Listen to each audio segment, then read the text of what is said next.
How do we know if work is good or bad? Do we have an internal compass that guides us to be able to interpret feedback as just one point of data? Or do we just throw ourselves at the whim of the opinions of other people? I've had plenty of really hard conversations with clients. I've given feedback, I've gotten feedback, and I want to open up with a very personal story, a real life experience. Many years ago, we made commercials and music videos. And my executive producer at that time came to me and said one time, Chris, I'm not sure the team is giving it their best effort. And he's saying this because we had recently pitched on a big account that we really wanted, and we didn't get the work. And he interpreted the feedback of not getting the account as we're not doing the best that we can, that we're doing subpar work. He's saying this for a number of different reasons. One of the reasons is because he thinks by saying this, he will trigger a response for me and get me involved in the project. But I have very capable creative directors who I've trained myself, who I brought up the ranks, and they're very capable people. And to pull me in would undermine what they're trying to do and would be a blow to their self-confidence and self-esteem. I knew he wanted me back in because he wanted every single person to be involved, to give us the best chance. And that's human to want to do that. This is not just any other person off the internet. This is a client who's got the keys to whether you're going to proceed with a six-figure job, $200,000, $400,000 job or not. So there was a lot of writing on the line. This is not just an ordinary opinion. This is the opinion of someone who really matters. And so I had said to him, I said, here's what we're going to do. I said, you see all the work before we submit the work, right? He goes, yes. I said, do you have an opinion of the work? Do you know if it's good or bad before you submit it? Because I think I know if it's good or not. I say, okay, this is great. So here's what I want you to do. The next time we go after a new piece of business, I want you to make sure you have ample time to check in the work, to kind of get a pulse of what's going on. And you tell me if the work is good or not before you show the client. Now, he knew then that I kind of boxed him into a corner, because now he would have to take responsibility for determining prior to someone else telling him that the work is good or not.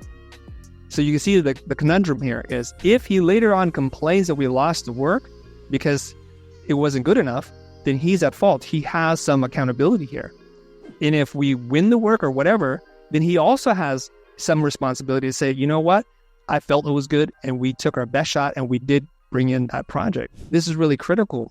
And the thing that I want to bring up here is that many of us do not have an internal compass or North Star telling us that the work is good. So we're constantly seeking the opinions of other people, and therefore we put our emotional well-being, our happiness, our joy, and our sadness in the hands of strangers or people who don't actually really care about us at all.